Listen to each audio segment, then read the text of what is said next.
a browser over here in Substack. This is all exciting stuff. If I am live, hello. I don't think I am yet. Technical Dana, you're difficulties. live. Look at the I private am chat. live. Okay, great. I cannot tell. Good morning, everyone. Welcome to the Daily Whatever Show. Apologies for the technical challenge there. I am Dana DuBois. I am very excited to be here today for Fine Feminist Hour. I am coming to you live from a secret location in South Florida known as my mom's bedroom. And Lawrence is doing tech support behind the scenes for StreamYard. My very special guest today is Anna Wick. She will be joining in about 30 seconds. She joined in her audio went out. Long time, or at least recent viewers of the Daily Whatever Show will know we're having this issue with StreamYard that we have to come on and off in order to all hear one another. Anna will be joining me any moment. And there she is. Good morning, Anna. Sorry, I can't hear Dana. Again. I can Uh, go away. I can come back. I don't know if that will fix. Try it. Let's try that. If not, I might need to go away and come back. Let me open the chat and make sure they can hear me. I have no idea what's up with our StreamYard. Want me? Yeah. Hold on one second. Leave and come back again. Okay. Let's see if that helps. I'm going to come over here and I'm going to open us up in Substack so that I can see who all is in the chat and say a quick hello, because what a start, man. There's never a dull moment. And Lawrence, because I know that you are listening, even though you are not on live with me, it is very strange to be here without you, especially as I'm traveling, because I don't know what I'm doing with StreamYard quite yet. Let's hope Anna rejoins. Oh, there you are. Are we just going to keep freezing up all day? We were talking backstage because Lawrence had a really weak connection of like, that's it. They found us, we're domestic terrorists, and they're just throttling our pipeline. That might just be what's happening. Who knows? Um, yeah. I'm gonna give it 1 minute for Anna to come back. Hello. Hi, I can hear you now. This is great. Oh my gosh, I can hear you too, Anna. Welcome to the Technology. right. It's disorienting, and it's particularly disorienting because I'm traveling, so I'm like, here's me on like a tiny like portable table sitting in the corner of my mom's bedroom, because I'm like, I don't want to do this. Like, my mom and my kids are in the other room, and I'm like, Anna and I are going to get into some saucy shit, and I don't want to feel like I have to censor myself because my mom and my kids are listening. Oh man, I know. It's funny being around my own children. I'm like always like, oh wait, I need to really. Sometimes I'll giggle at something. I'm like, Mom, what are you laughing at? I'm like, it's a private joke for mommy. You can't. Right. You can't. It's Sorry. mommy humor. Um, Welcome back to the Daily Whatever Show, and welcome to Fine Feminist. This is my new um, Feminist Thursday takeover of the Daily Whatever Show. Lawrence has his own takeover on Mondays. Oh, Um, I have to tune it's in for called not, his. yes, it's called Not Straightforward. It's very queer focused. He does not do a feminist forward show. But yeah, we started doing that just a couple weeks ago because we were like, we have these topics we each want to dive into that we fully support the other person, but not our thing. And Yeah. so it made sense to have our own days. But before we jump into all of that, Anna, why don't you go ahead and introduce yourself to all the folks tuning in? Hi, everybody. Well, I'm Anna Wick. I am in rainy Northern California right now. We're getting battered with a crazy storm. I did joke around a little bit the other day. I said 2.5 inches is more than I've gotten all years, but that's self-imposed celibacy. It's very wet on the outside, guys. Right now. Oh my gosh. But yeah, I'm a full-time. I just celebrated my 8-year anniversary. A full-time food and beverage photographer turned Congrats. memoirist on Substack. one of my extended family members actually turned me on to Substack a couple years back, and I started Yes. trying to figure out how to like write about my life story, but also write about the things that I think we want to discuss today that are just part of living life as a woman. And that Right? launched a Substack journey a couple years back. So I love grateful, it. grateful to be here with you, Dana. Yeah. I am thrilled that you are here. I love your writing. Thank I don't actually know your photographic work, but congratulations on 8 years as a photographer and writer. Like living full time as a creative in Thank you. this economy is not easy. So Oh, the I ups and applaud downs. you. I like to tell people, and if you want to find my photography, I'm very open about it. I use Okay. my real name on my Substack. It's same for my photography. Just Google Anna Wick photography. It'll pop right up. It's fun. It's taken Yes. me to some interesting places. I no longer eat top ramen for dinner every single night out of the week. And I Congratulations. managed to pay my rent on time and see my kids. So I'm winning. Yeah, that Yeah. is kind of living the dream. I was actually going to ask you if Anna Wick was your real name, if you were live on the internet with your real name, because it would be such a good nom de plume too, but it I, is your real I name. I love that because it would make a really great like non de plume stage name. I'm like, no, Yes, it really is my name. So it's I good get a for lot of you. I'll introduce myself. I'll get teased a lot. They're like, "You're John Wick's little sister." I'm like, I had this name before that movie came Right. out. Like, let's go. Long before. Easy Plus, to like spell. it's like it has this, it has a sexual connotation too. Like I don't, Wick to me just sounds sort of I was gonna go lightly with the phallic.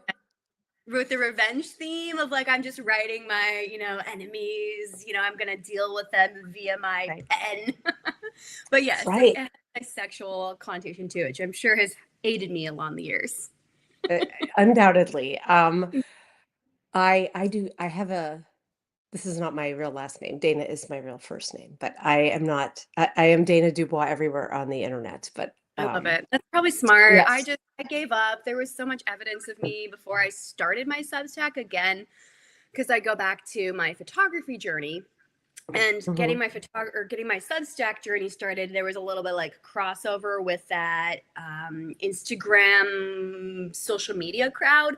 They've all mostly fallen off. I have a few people who've continued to read my work, who subscribed, who are actually in my area, friends of mine. Oh, And I'm like, okay. I'm thankful that you continue.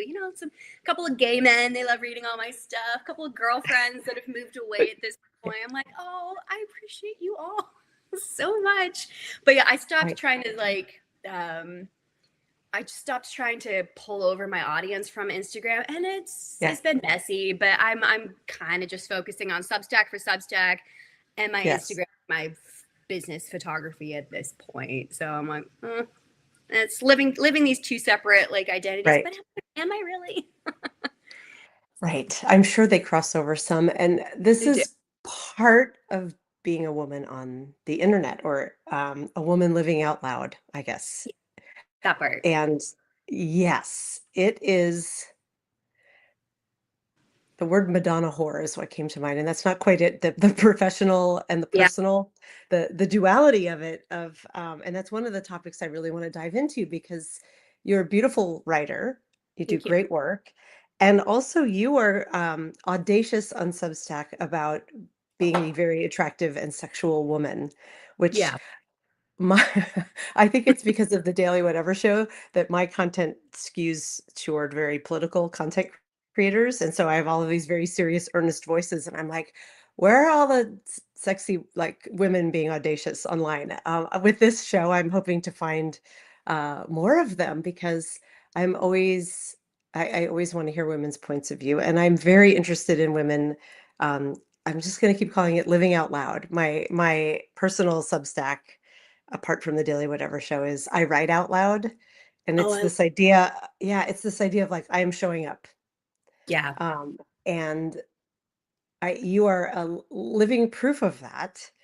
But there's such a duality to it. And that's something I would love to dive into and explore with you of like, how do you get taken seriously for your words? Yeah. when you know that it's your physicality sometimes that's bringing folks in, but when they're both equally you, right? Oh my gosh, it's such a fine line to walk, and one that I have Yes. walked. And again, just I love the living out loud, writing out Mhm. loud concept of whatever we do as women, we will be judged for by somebody, no matter what. No matter how perfectly we walked Yes. that line, no matter how wide the steps were that we took or narrow, they don't care. Oh, Someone's gonna judge us at the end of the yeah. day.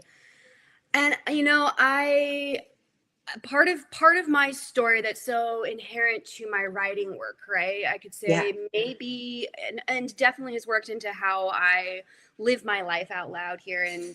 Sacramento.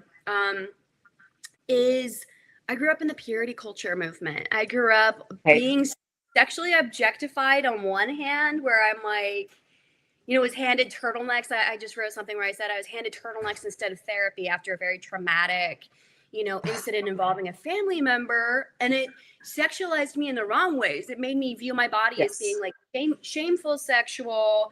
I saved Right. myself for marriage. It's a big, big part of my story. It's a big part of my memoir work that I'm writing on right now. Um, Yes. and a big part of my memoir work has been making peace with the fact that 16 years ago, I did save myself as a virgin on my wedding night, married Mhm. someone, didn't have sex with anybody else for 4.5 years, I think almost like 5 years. Divorced for a wide variety of things I talk about again on my Substack, the whole Yes. journey's there. But as I'm going through the old material and writing about the origin story of my marriage, my Yeah. courtship, saving myself as a virgin, Right. I'm trying to also parallel write about my life post divorce, post purity Yes. culture, learning how to date for the first time, and making peace with the fact that I have a lot of stories that, maybe my kids are going to read someday when they're my age and they're going to go, Yes. Mom, why did you put that down? I'm like, I lived life out loud. I Right. can't, I'm not going to apologize for forever about it, but I learned a lot of things along the way. And the number one thing I learned Right. along the way was to stop shaming myself for enjoying sex and being a sexual Right. person and coming out in a couple of senses. I do identify as bisexual, but Yeah. coming away from that shame and that guilt and saying, Right. pleasure is mine, but I need to learn how to balance my pleasure. What does that look like? Demanding, my pleasure be centered in Right. a relationship with all of these bozos that I'm now like, oh my God, my parents held the door shut on me dating anybody in the real world. But now, as a 25-year-old woman, I'm having to learn to date for the first time. It was messy. It was imperfect. It was fun at times. And it was not so fun at times. So I have to Right. make being honest about all of those experiences and the good ones Well, too, the bad ones, but plenty of those. wow. So here's one duality I love that I've read on your Substack in your stories that you're like self-imposed celibacy in order to have the mental bandwidth to write your memoir, Yeah. right? That's Yes. about sex. Like that's a Yes. very funny paradox. It is. I mean, a good portion of it is about sex, right? Like Right. some of my story was about it's such a weird place, and I wanted to take it back a little bit to you saying, like, you wake up every day and you read stuff that's in the political realm, very serious realm. Yeah. I think a majority of us, even perhaps your audiences here, they Yeah. are, we are, I am. Part of my origin story was being again molested by an older family member. Ugh. But seeing all Yeah. the Epstein stuff, it's like there's a big part of Yes. us that wants to like go back into that. I need to shut off everything that's sexual about myself. I need to not appear as if I'm putting out into the world or appear attractive, etc. So my story is about sex. It's about writing about the origin stories of where that shame started, how my parents perpetuated it, purity Yeah. movement, and yes, the body rowdy times I've had in a wide variety of cities and places. And The enjoyment of It's that when I learned from that, and self-imposed celibacy this year because I realized somewhere along the way last year as I was really starting to write my memoir, um, that I kept distracting myself. I was like, yeah, hey, go away. I gotta write about this thing over here about sex. Stop bothering me. Like, you're not worth my time, unfortunately. And I broke a couple of hearts because they're like, I thought I was special. I'm like, that's part of the problem. You all think you're special, and that reflects on me. I got to figure out how not to convey that to every man on the first date that you're special because I'm in your presence. Let's not do that. that is So, some serious wow. self That's reflection happened, and I was like, I think I'm the problem. I think I need to literally just sit in a corner with my pen and write. I'm joking. I'm not quite doing that, but right. Oh, but that's really interesting and really antithetical to what I've seen in dating culture. So if I'm hearing you correctly and reading it, because I have read this some in one of your essays, your problem was you would start sleeping with men or a man, and he yeah, would assume we're in a relationship where you were like, no, I don't want that right now. I just yeah. am so super interesting because that's very different from what my lived experience has been, which has been the opposite of like, well, I'm looking for a relationship and dude's like, And they're like, "Oh, why? and No. how much of that that feels like another way in which women lose, right? That we're Yeah, always we're uh, losing both ways. it's maybe that's not just a woman thing either. Maybe that's every gender, everyone is just battling the whatever you're trying to get the other person is on the other side of it. Well, I learned in all my self reflection, Yeah. as far as on my end, why it was that whoever found themselves in in my good graces is the object of my temporary affection, right? Hmm. I realized that I was got really good at doing the very thing that purity culture asked me to do, which was Right. lavishing a man with attention, not really saying no or rocking the boat, giving him my full self, physically, emotionally, and in ways I was subconsciously doing it, where I'm just like, Right. God, like I'm making you feel like incredibly special, like you're the most special man in the world. It's almost like I was trained Ah. to do this. What is no? I need to be a bigger bitch. I'm sorry. I need to know. And I can't walk that. For me, I'm like, this is not a line I can walk for I think a year. I need to step off this Right. path and go You're somewhere else. going you're going boy sober. Have you heard of the boy sober slash man sober movement? Yeah, I've heard of it. Learning to Yeah. decenter men, and Yes. I agree with all of that. But it is equally frustrating when you are trying to find a longer term relationship and everyone's like, wow, the fuck boys of the world, right? They're like, I don't know if I can fit you in on Right. Monday, Thursday, Saturday because I'm just so tired from my Tuesday, Wednesday, Friday dates. Oh Like, my God. get me off. I love Lawrence's comment from the chat that he's like the universe is a trickster and sends you exactly the opposite of what it is you're looking for. I'm really curious. Well, Yeah. I'm thinking about what you just said of like here you grew up in purity culture. You Mm-hmm. learned shit about sex, but you learned Or how to navigating make being around men. or Yeah. Nate, sorry, you cut out there for a second. Navigating what? Navigating being around men, period. Like I wasn't Gotcha. allowed to. Like sex, Ah, I didn't learn very much. And I just finished writing a whole chapter about preparing to see my beloved for the fourth time ever and hoping that that was going to be the trip that maybe he proposed to me. I'm like, oh my oh, I God. really didn't learn shit about men before Right. I started It's so this. Bridgerton, isn't it? It's so Bridgerton. Like, Very, oh, he has come to call 3 times and he has brought you a plant. yes. Perhaps the fourth time at the dance he will propose. Um, I grew up in a Jane Austen worshiping world. Yes, that oh my style of, God. Oh my yeah. gosh. But you did learn, whether Yeah. consciously or subconsciously, how to elevate a man and make him feel really good, which maybe is impacting you now. What I want Yeah. to hear about though is so you married very young. How old were you when you got married? Like 19, 20, 21, 21. 21. Yeah. Okay. Still a stay at home daughter up until then. Oh my gosh. So you get married, you finally get to have sex. Was Yes. it any good, first of all? I've always worried about these women who and men who grow up and don't have sex till they get married, and then they have to figure out something that it does not necessarily come naturally. Like They're the like, wow, I didn't expect the penis to go like this. right Like, it and was supposed to just, right. be straight and Uh, fit. And right, I right. But like how long like was it good from the start? And did you how did you learn along the way in your marriage to start? Sure. Um, how did I learn along the way in my marriage? That is a really good question. It felt like he had more sexual knowledge than me. I like to say, I had my first orgasm with him, with my ex-husband. I didn't Okay. know what it was like to experience like me receiving oral sex for the first time.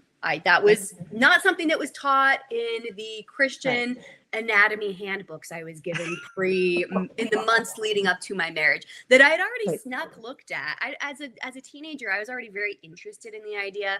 I just Right. I didn't know that women were capable of having an orgasm. That's where I was at 21. Oh So my I gosh. did enjoy learning Right. something from him. I did Good. enjoy, learning how to explore my body more. I liked intercourse. I liked sex with him. Good. That was not a big problem. But also, I just say, I feel like on the one hand, I was extremely unlucky slash lucky marrying him. My life Yes. is what it is now because of having an extremely shitty, arranged, conservative Christian trad wife marriage. But Right. on the other hand, I feel lucky in that the exploring sex was not a really big part of my struggle. It eventually Got it. led to some stuff where it's like nobody cheated on each other in my marriage. That's not how my marriage ended. But I felt like I was very empowered sexually. And I kind of had this little inkling in the back of my head. This is where I'm like trying to make peace with my memoir, where I'm like, what would it be like to have sex with other people? And like Right. I'm a married good Christian wife, mother of Right. two, and I'm over here going, he can't know that I'm having smutty thoughts about, what would it be like to have sex with women? What would it be like to have sex Mm, with people? So I'm over here going, I'm trying to not let you know. In the back of my head, I'm thinking about this. I need to be good girl, good girl. Like, shape up. right. It's so interesting. There's only like one way for a woman to be in that There culture and is. when married. And a receptor for him mostly. Oh, I'm like, I mean, thanks for the orgasm occasionally, buddy, but like all I learned was to be a spiritual, physical receptacle for you. Great. Like That that's word is so clinical, receptacle. yeah, but I mean that's Uh, I think what a lot of women are Yeah. given a fairly blasé sex ed, which is like, you know what? You just lay there and take it and Right. don't ask for much. So, how did I come out of that? Not well. Like when I started dating right off the bat, Right. I had a lot of learning to do. I remember the first time a man told me I used too much teeth with the blowjob. I was like, oh, God. Okay. Well, embarrassing. Figure it out. Oh my gosh. So here you are, 25. You've only Yes. known this one guy. But you left your marriage for I For remember different. we talked when you were on with Lawrence and me couple months ago. You had like Yeah. a crazy story with him of like I'm trying to remember all the details, but he was making guns Hence, from hence remember. me writing a book. Yeah, Yeah. he was making guns. We're coming up on our 12-year anniversary of getting raided by an ATF SWAT team, where I was home alone with my daughters. So, Oh my God. there's a lot of material. Let's just say for the book. So yeah. But that was why Yes. our marriage ended up fracturing and going through this Right. downward spiral. It wasn't an immediate like I gotta go and never be with you ever again. I fled, but it was still like still give him a chance kind of thing. Right. Well, because that was all you knew, That was all right? I knew. I didn't have any clearly no dating experience. Add to the top of that, no college degree, was held back from college, no work Right. experience, held back from working. All I knew how to do was to, and we'll segue into some fun spicy stories here. All I knew how to do was to cook, clean, and sweep. And I applied to kitchens because what do you do in kitchens? You cook, you clean, and you sweep. And I did Sure. it well. And wow, I was not expecting, in my mid 20s, I did not view myself as someone who was very like sexual in terms of like Right. appearance or what I put out into the world. Right. I was probably a little skinnier than I am now, but definitely 12 years younger. But Yeah. I was not expecting to get the kind of attention that I was from my Oh, male colleagues in the various arenas that I stepped into. So oh it my was gosh. eye-opening. I was like, whoa, okay. I didn't know I was being propositioned right now. Is that what this is? And sometimes very cluelessly, like I ended up in bed with a boss a couple of times, maybe more than a couple. Oh, But like I've got oh. some stories that are gonna go in the book. They're, Right. We can't give everything away. Um, yeah. where and how did the shift happen between, naive good girl doing your Christian duty, your marriage falls apart for these reasons that are Yeah. pretty understandable, and then Yeah. here you are trying to make your way in the world as a mid-20s mom. Having a late adolescent stage is how I like to look at it now that I've Yes. had some time Oh, between then. Because I didn't go to college, I didn't have wild party days, and right, bunch of my friends are like, at 14, I was giving blowjobs and dropping acid. I'm like, right, okay, that was not me. And I'm talking male friends are saying that. So right. some good male friends, I'm like, wow, your childhood was radically different than mine. I Yes. I didn't know I was going to kind of veer into like more of like a party girl exploratory stage. And I did some, but at the same time, not to the, how do I phrase this? At the same time, I was also battling my ex with a bunch of stuff and like trying to like, Mhm. I was living over here in California. He's here in, the great northern state with my children and not letting them come back. I'm not telling him Ooh, what's going on in my life. He doesn't know. He doesn't have insider knowledge. I'm just living my life out loud over here, however messy it is, while also simultaneously over here trying to go through a divorce, fight for custody, etc. So had this late adolescent exploratory stage in a really messy time period of my life. Um, and I didn't do it all well, but I'm not really sure like what the other options were. I'm really glad I didn't end up getting remarried. I'm glad that, you know, right. I didn't end up in a long-term relationship with any of the schmucks I had a one-night stand with, right? In a bar or a hotel or wherever in my car.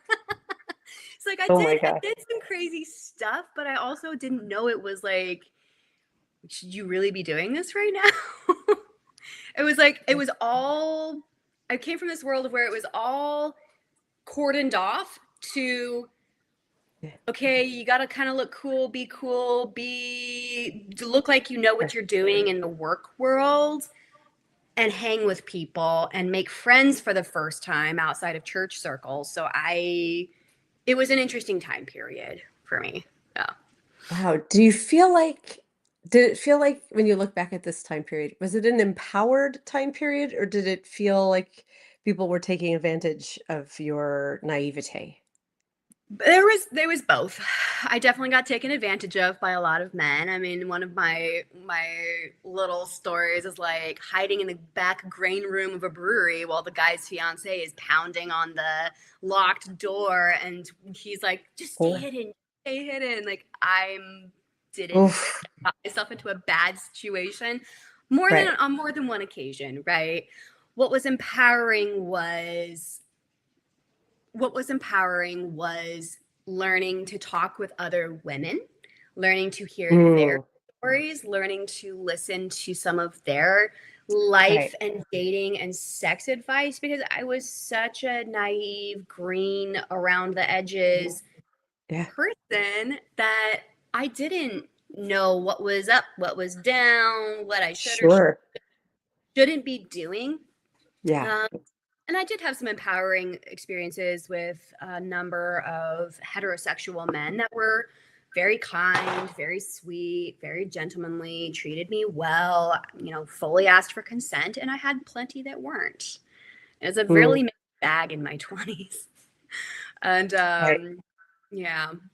I think my deeper evaluations to where I'm able to write about it now started coming out of Yes. when I came out of a bad relationship in COVID that I had put up with a lot of really blah bullshit from my ex-boyfriend at the time, and I walked Mm, away from him for those reasons. But then I asked myself, why did I stay for so long? And I right. began really evaluating why I was staying in relationships with men who would just pick me instead of me saying, hey, no, I get to choose you, and I get to choose you Right. for XYZ reasons, not, oh, you find me attractive too? Awesome. Let's go to bed. Right. I, yeah. Nothing against casual sex. I'm very pro casual sex. I'm very pro, I don't even like the word casual sex. What's a good replacement phrase Right. for that? I am very Uh, pro exploratory, anything you want to do with your full consciousness and your full right. consent. Yes. Any style of explore of sex you want to have, go for it. I like that you're That's clarifying that from casual. The word yeah. casual bothers me. For me, sex is never casual, even if it is not something that I see growing into the love of my life relationship. Like, I think Yeah. that it generally, this is just my bias, and everyone's mileage varies here, but I'm like, it's never fully casual. Like, people, I think a lot of problems arise because people can't acknowledge that it is important. Yeah. You know what I mean? Like, you Yes. are being naked literally, but also spiritually, whatever you want to, however you want to call it, with someone. You Yeah. are exposed, you are very exposed, and there should at least be an acknowledgement of that, of like, even if this is only lasting for an hour or 10 minutes or however long this is lasting for, like, Yeah. it's, there is an importance there, a gravitas that I feel like gets lost. So I like saying it's not casual, it's simply exploratory or non-relationship driven. Yeah, Perhaps. I think that takes it back again to that line that that we're now seeing at play in the world, where it's like, as a Mhm. woman you can only be a Madonna or a whore.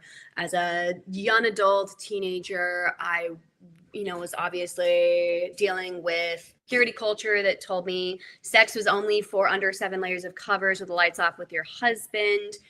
Oof, right. What does it mean to be an empowered sexual being as a man, woman, whatever, having conscientious sex, making conscientious decisions Stitches. and consenting decisions? And we can take that word casual out of it, because you're right, it's never Yeah. casual to take off your clothes and be intimate with someone, but it's also not something that should be put on a pedestal and Hmm. reserved for somebody else telling you you can do it now. That's just Right. icky. I don't want the church watching. Or Right. And unless that's a kink, right? But right. That which is forbidden or scary becomes eroticized. I mean, that's a universal truth, right? it is, yeah. Um, It's just oh living. God, there's so Sex is just living, it is. right? Yeah. Yes. I'm trying to decide where to steer the conversation here, because my two thoughts are going toward, I'll let you pick which way you want to steer. Yeah. Sure. When you started, we need to talk about the memoir. I want to dive more into that. I also feel like we can't have this conversation in isolation of the political moment we're living in, where we're seeing, um, we've been hearing about the Epstein files for so long. We're seeing files released. We're hearing from victims. Yes. Do you, I mean, it must be hard to see those and to see these very young, they're not young women, these girls who Yeah. were brutalized by older, more powerful men, and see some of your lived experience in that, I would think, like, Sure. both, I mean, there's a bunch of my lived experience I'm like, seeing play out in the political realm. And by yeah, political realm, I mean our entire existence right now, yeah, right? it colors My, everything. my brother is heading to work. Hi, bye, Joe. Hi, brother. Hi, Anna's brother. So we have coinciding schedules this morning. He always leaves at 7:45, so I'm like, we're getting there. Um, the political realm just means our everyday life. Everything Hmm. from the coffee I'm drinking in my cup right now, which was heavily tariffed, right? Yep. To the wine I might have tonight, to my autonomous choices around my sexual reproductive rights. Right. So it is tough, and including the Epstein shit and being a survivor of childhood sexual abuse myself. It's been Yes. tough. When I say I pull back from wanting to date, it is partially driven by men just don't feel safe right now. I don't feel safe putting myself out there sexually. It's also driven by, again, a reclamation of what I know to be mine. My body is mine. My enjoyment of sex is mine, and I feel like I've Yes. veered course in this climate where men, even liberal men, are like, just not, it's not working out for me. I'm feeling Oh, pressured. I'm feeling like just icky and grody and gross about it right now. So how can I dive back into yeah. enjoying what is mine? And we are struggling right now, I would say, overall as a society, if you have a beating heart and empathy for understanding how we let entire generations of women, and let me rephrase that, entire generations of girls, of minors, slip through the Yes. cracks and get abused, and how we let those abusers set the standards for what was considered beautiful, and those standards were set by pedophiles. So there's a lot of, I think, of conscious reckoning happening for us right now. It's a There tough. is. And do you find it creeping in as you're writing this memoir? Because, memoir is an unearthing, it's deeply personal, but it doesn't happen in a vacuum. So, how do you Yeah. write a memoir about you know, a girl growing into a young woman in this culture, and then the reckoning and becoming this very living out loud sexual person without it like being colored, or is it being colored by what's happening politically right now? I mean, it is being colored by what's happening politically right now. I talk about this a little bit, but like, the former church that I went to when I was married with my kiddos, that church denomination is the same one that Pete Hegseth attends. That Oh, that it's fucker, God. the Who the the is guy the guy that yeah, started it, who I grew up being educated by his books, like Her Hand in Marriage, Doug Wilson. He just put, Doug he just Wilson. had Pete Hegseth pray over him. CNN is Pamela Brown, I believe is her name, is dropping a new segment today about women survivors from that whole, Oh, like, really? from the Which from the network is? Oh, sorry. CNN is Oh, dropping good.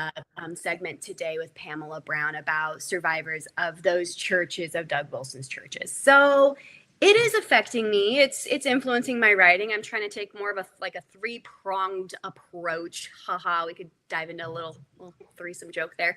Three-pronged approach. Three-pronged approach to my writing, which is evaluating my childhood through the lens of the sexual abuse, my parents' response, my setup for my marriage, and current day. I am writing from a current, like, wherever I'm at in the world, whatever I'm doing, a current day perspective as well. So it is, I'm just tying it in. I'm not trying to like go, okay, this is happening, I'm not going to let it really affect my writing. I'm like, no, it's going to get tied in. It's all part of this Yeah. journey of mine. Wow. And so are you writing it as like a novel style kind of memoir? Are you writing it as a series of short essays? Like, what is your methodology as a writer? It's more short essay-ish for now. It's I would say, when I'm trying to tap into some of my earlier memories, which have been obviously digging up a lot of, dirt, silt at the bottom of the pond for me. Mm, yeah. I try to remember that I can write it from a novelish. It's still like first person perspective, but I can write it from more of a novelish, like, take. For instance, like the chapter I just finished was all about, it was set in February of 2010 as I was preparing Hmm. for my beloved, who I was in an arranged courtship with, to fly out and spend Valentine's Day weekend with me. And it was La Nina was battering us with rain outside, and I was writing about my stay-at-home role as a daughter and what that looked like and how it was caring for my family. Okay. Lonely, sad, missing this boy that I thought was going to be the magic bullet for my depression. Oh my And gosh. it's, I'm channeling what's happening outside right now. That happened 12 no, excuse me, 16 years ago. Wow. 16 years ago is when I was sitting in that, found some old love notes that I wrote to my Oh my God. arranged, courtship soon to Wait, be husband. this is the guy you married, not the guy before, because I know there was a Yeah, this potential is the guy before. yeah, this is the guy I married. So the guy before, we can talk about Yeah. that for a hot second too. The guy before, I was in Yeah. a different courtship very briefly, but I was like 16, 17, and he Hmm. was, I want to say, in his early to mid 30s. So Yep. Okay. my parents were okay with that. Even Sure. this is post my sexual abuse too. They're just like, yeah, this is just normal. And I saw a lot of much older, Yes. like relationships with men who were waiting until she turned 18, Of course. and they were a decade plus older than the other, than the other party.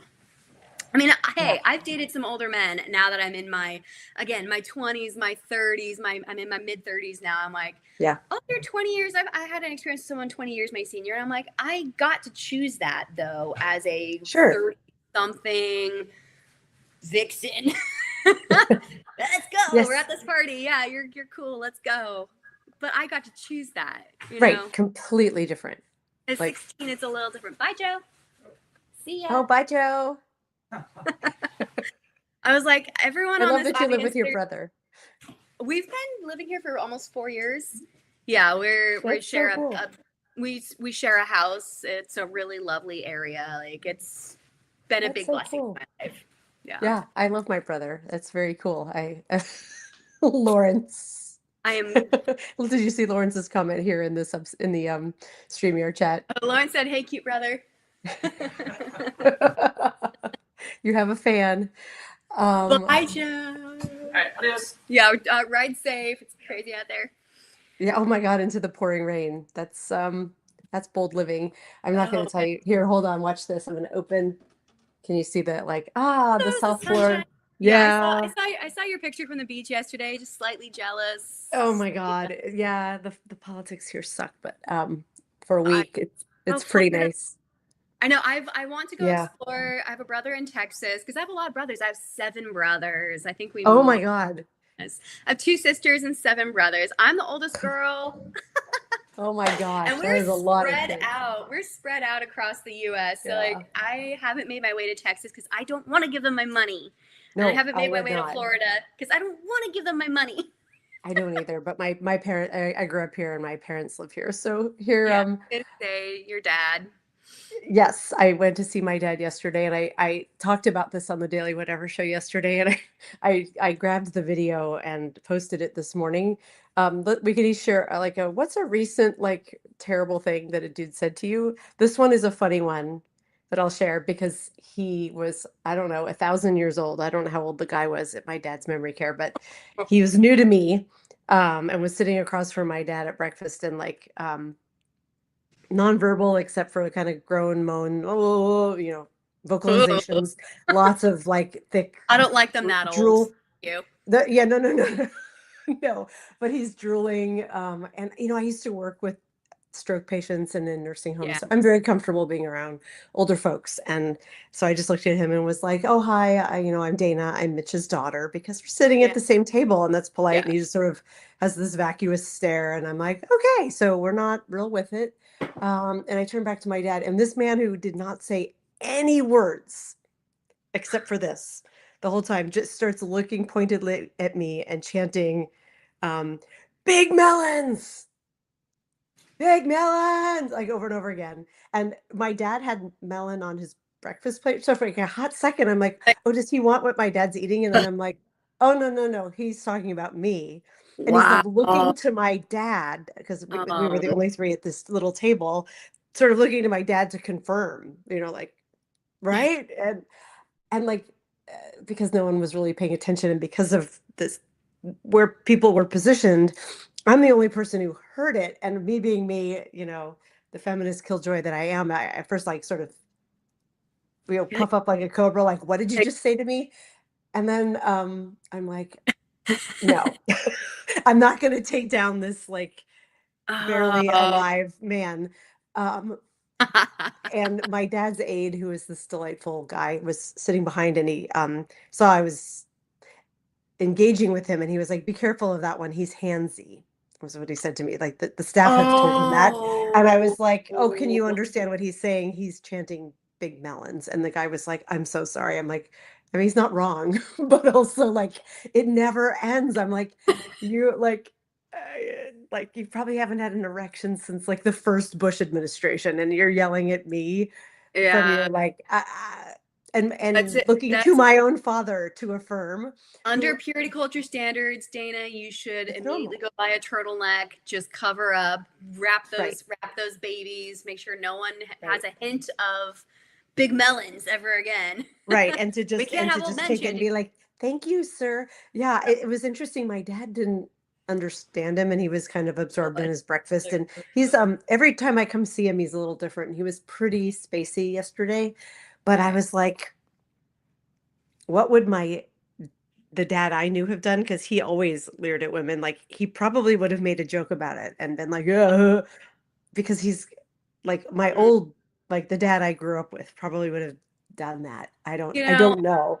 And I don't know if he'd realized what this guy was saying, if he would have been like stood up for me, because he's so different now. And yeah, weirdly, like this is a completely incongruous conversation, but it feels related. He is always, my dad and his late wife were very Republican, very big fans of Trump. Like they voted for him in, the first go around. Obviously, he hasn't voted because he's, you're welcome. We did not give him a ballot, and he's not cognitively intact enough to ask. But out of nowhere, right after this, he's like, "Dana, who's the president right now?" you're like, And I was like, Nixon. I'm not gonna say his name. Like it Yeah, just so like I almost told him, because it was, I usually answer honest questions honestly, but I was like, I don't want to hear about how much my dad loves Trump right now. And sure. also layered on top of it was this like Trump 1.0 sucked, don't get me wrong. But how could I explain to Yeah, my father, who's really the biggest cognitive declines have happened since then? Like he was sure, still like pretty much okay during sure. Trump V1. How could I try to explain? I think what I said was, because I said, I'm not going to say his name. And he said, why? And I said, because he's ruining the world. He's destroying everything right Yeah, now. And he was sort of starting to ask why. And then there was a distraction. And, that's as long as his attention span is. But I was like, I think in my head, I was like, what would he say if I could somehow like give him the understanding of what the last year and a half has been like living under Trump? And would my dad now still be supporting him? And I think the answer is yes. And I think that's why I couldn't start fake talking news, about fake it. news. Right. And so I'm like, this is probably going to end up being an essay I'm working through right now, because Yeah, whenever I see, I write about him a lot. And I'm like, yeah. when the guy was yelling big melons, I'm like, well, there's my essay. Right. Um, but it Mm, was it was strange that somehow some part of his brain asked about who's the president right now, right after that happened. And I was like, wow, like if he were still cognitively intact, would he be okay with all of this? Would he be like, the Epstein files aren't a big deal, that's nothing, I don't even know what people are upset about, I mean, Prince Andrew got or arrested this morning. I saw I mean, that, today, like, latest today, yeah. yeah, So like it's now us US, come on, like I yeah, think Lawrence posted this, or I'm paraphrasing him, he posted something about like, if the brother of the prince can go down, yeah, come on US, who can we take down? Like it's yeah, pretty terrible. And it does, it colors, it even colors the nursing home and my relationship with my dad with dementia, yeah. everything that's happening. Like you can't help but take it on. I think a lot of a lot of women are in that place of reckoning with family members or former Mm-hmm. friends, former ties, Yes. etc. Where it's like, are we really going to let the standards of what's acceptable and pro- my bodily propriety be set by icky old Right. pedophilic men? Are we? Is that where we are? Or are we in an era now Right. where women are saying, I've had enough. I'm going to date who I want to date. I'm going to pursue the type of relationship that I want because, yes, again, sex, no matter what it is, you're in some sort of quasi relationship for a temporary amount of time. You get to set that Yes. time, you set the rules. And I'm going to, am I going to You let can some, try. yeah, you can try. Am I going to let some old man tell me how to deal with my sexual reproductivity and what I wear? No, we're in an era of like, I'm done. I'm throwing it in the garbage, and it's demented, garbling, old weirdness can get flushed away at this point. I'm sorry. I'm not referring to your dad. We're not No, referring to your dad. that But element of we're him and his generation, I have no problem with you saying that. Yeah, I, as a mom, I was gonna say as a mom too, like I think a lot of my reckoning came from realizing that I want to live my life in a way that I would be okay. And not that I can control my daughter's choices, but steer them towards an authentically lived life that isn't a lie, that isn't hidden, that right. isn't muting myself to make other people happy. And I would hope the same for them someday. So that included Yes. reevaluating the men that I'm allowing into my life to participate with me. And I'm like, Yeah. oh, No, it makes perfect sense. And it's interesting. This is a slight conversational veer, but it's because of something you said around, these are the only things I'm allowing in my life, and I set the rules. And I'm like, and I said as much as we can. yeah, Um, a conversation I was having with Lawrence offline the other day around, um, obviously consent, super important. Um, you know, we all know those rules, but the idea of, people being disingenuous and you giving consent to something sexual or otherwise, that after truth comes to light about this person, you're like, well, I didn't consent to that because you were disingenuous. Like, I you had an hid essay you hid about parts this. of yourself from me, right? Like the guy that was, Yes, engaged to a woman who's upset that he's now sleeping in with me in a back grain room of a brewery somewhere. I'm like, I didn't know this about you.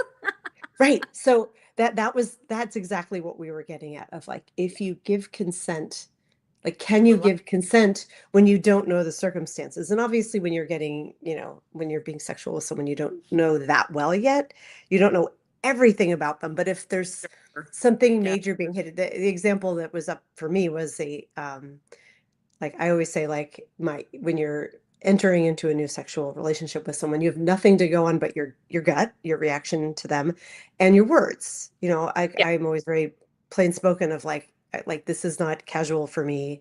I don't expect a wedding ring after this, but I do expect we're going to know each other and we're going to explore this. I'm not starting this with the intention of it happening once. I'm starting this with the Yeah. intention of, um, exploring and this, to see if this can grow into something more.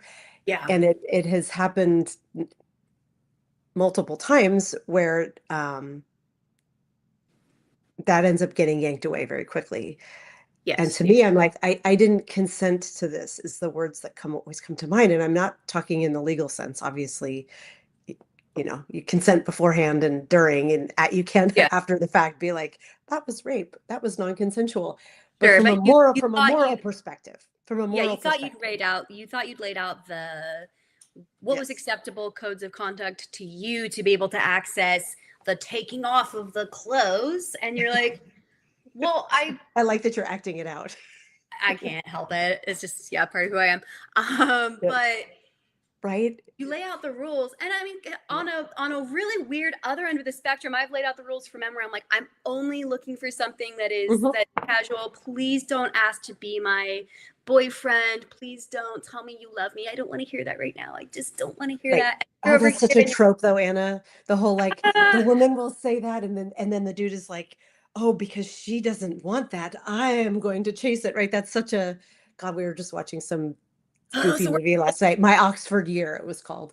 My mom and I were watching some goofy romance movie, and that was the whole, they're like, this is just for fun, right? It's just for fun. yeah. And so of course they fall madly in love.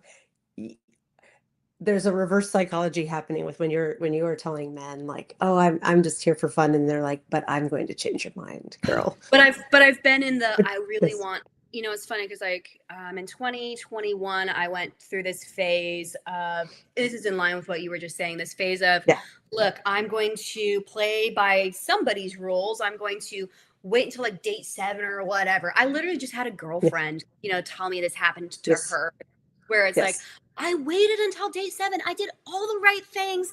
I told him I was really interested in sex. The minute we had sex, he's like, you know what? I just don't see a romantic future. yes. And it happened. That still happens. Happens I all did the time. that. I went through my phase of like, where is that boyfriend? I want a boyfriend. I want to be in a relationship. How come Hmm. I'm doing everything by the quote unquote dating book? And it still ends with them saying, well, that Oh. was fun, but I just, I'm going to go do other things now. You're like, And other you people. literally, and other Yes. people, yes. I was like, you literally just juggled me, didn't you? Fuck you. Here's my favorite. Here's my favorite. I'm gonna write an essay about this line of like, you just deserve more than what I can give you right now. So the leaving by being like, oh, I'm doing this for you because clearly you're the kind of person who deserves more than this. And like that makes every like one of my zillions of red hairs Yeah, stand on end of like, I've don't gotten, tell me what I need to do. Don't yes. make this about me. I knew what I was doing. We spoke about. So yeah, when you're like, this is the world we're moving within, cultural norms impact us all. And Yeah, when they get shitty, like when your own words and your own guts betray you, then you're yeah. sort of like, what have I got left? I know we're almost out of time, and I had said, what is a crazy story that's happened to you recently? Because you post some very sexy, amazing photos, even on Substack, where I'm like, Oh, girl, this is like, look at you go. You must get crazy reactions, right? yeah. Crazy story in terms of how people have reacted to my Sure. Just something stuff. about moving through the world as a woman, and you're like, what just happened? Um, I mean, there's still a comment I haven't responded to yet on one of my Substack notes where the guy was Yeah. like, "What's the difference between flirting with someone and hitting on them? Does one involve paying?" And I'm like, "Oh, I have God, what the fuck? Like, I don't want to educate men right now." But Right. Does one involve paying? involve paying. You don't know the difference between No. hitting on someone and flirting with them. One involves using your brain. The other involves just being a chimpanzee who is like, can I Oh my get your God. number? Are you single? Nice Yeah. curve. Yes. I, My PP likes you. Yeah. exactly. You make me happy. I'm like, I'm sure I do. Oh my God. I can, yeah. Yeah, you're gorgeous and you're audacious, and I can only imagine some of the comments that's a good one. Hitting on versus flirting, like fair question. And because I'm a word nerd, I'm like, oh, hitting on even sounds violent, It does sound right? violent. I mean, it is Yeah, it's violent. commonly used like phrase, right, in our Yeah, society. I was just hitting on her, like it was so innocent. You're like, doesn't sound innocent. it doesn't What sound is flirting? innocent. Well, I've I'll be never, attracted to your brain primarily if you're flirting in the right way, right? It's like I'm gonna be yes. this thing inside me is gonna be more stimulated. That's flirting. Yes, you're absolutely correct. You're Yeah. absolutely correct. And it's, at least with me, typically more effective, right? Right. Yeah. Flirting is and hitting on, at least in the online, like that's coming forward and being like, hey, sexy, if you're hitting on someone, or DTF question mark. And you're Yeah. like, really, does this ever work? This is your leading line. Where yeah, flirting Yeah. might just be like, wow, I, What a big love book you. your right. Yelling big melons. That Like, never works. Big no, melons. it But doesn't work. Lawrence, if you're out there listening still, I think I need a t-shirt. I do not. Exactly. Lawrence makes But t-shirts. But yeah, my yeah. crazy my My crazy stories this year. I mean, again, since I've taken myself off I can't even say that. Oh my God. Since I have retired my dating for a year, just involved being like, no, you still have a girlfriend. We can't hook up, Right. like, dealt with my fair share of that. Still dealing with it. Like, it's ongoing. It never Oh my ends. gosh. That, I mean, that dude, the 90-year-old dude hitting on me only confirms it never ends. Mm-mm. Men who behave badly will continue to behave badly And forever. it's not on us to fix them. It It's is not not on on us us to to fix fix them. them. Gotta say That that. is the pitch perfect ending note for this fine feminist hour. Thank you, Thank Dana. you, Anna Wick. You're amazing. I know Karen Marie Shelton, you are also amazing in that you have been sharing Anna's link Oh, repeatedly in the thank you. chat. Yes, I yeah. thank you. Please, if you are not already subscribed, go follow Anna. Her work is amazing. And thank you for tuning in. Lawrence and I will be back tomorrow for Fucked Up Friday. We have Nick Perro joining us. We're going to Ooh. jump into the news of the week. You know what? I might pick preview for my most fucked up thing of the week because I just saw it last night and my eyeballs are still bleeding. Is the photo shoot of RFK Jr. and Kid Rock working out in their jeans. Let's talk about a non-sexual, like, that's a big sexual turnoff. Thank you. Thank you for reminding us we are still not sexually attracted to you, RFK Jr. or Kid Rock. My friend Stephanie Drury. I don't know if you follow Stephanie, but she's also grew up in a very conservative Christian environment, and you guys would love each other. She's been on our show a couple times, but she shared the picture. That was where I saw it first, and she said something about like this is part of her like straight person conversion therapy exercise. And I was like, yeah, it's so repulsive. His like RFK's nipples like pointing at you can like it's just so gross. So Oh, that might be my the fucked worst. up Friday story of the week because and you know that their idea of fitness is like beef tallow. Yeah, Go they're. eat beef and pump weights. I'm sure they fry their raw milk in beef tallow. Oh my God. Oh, they take a shot of each and then they just go out and start like trying to sexually harass women, and that's a day. Yeah, there's a whole subplot story with RFK Jr. and that affair. That's a Ugh. whole nother podcast for a whole nother time. But yeah. It is. Please come back. We will have I that will. podcast another time. Thank Thank you, you Jane. all so Lauren. much for joining. Enjoy the Bye. rest of your day. Love you, mean it. Bye, everybody.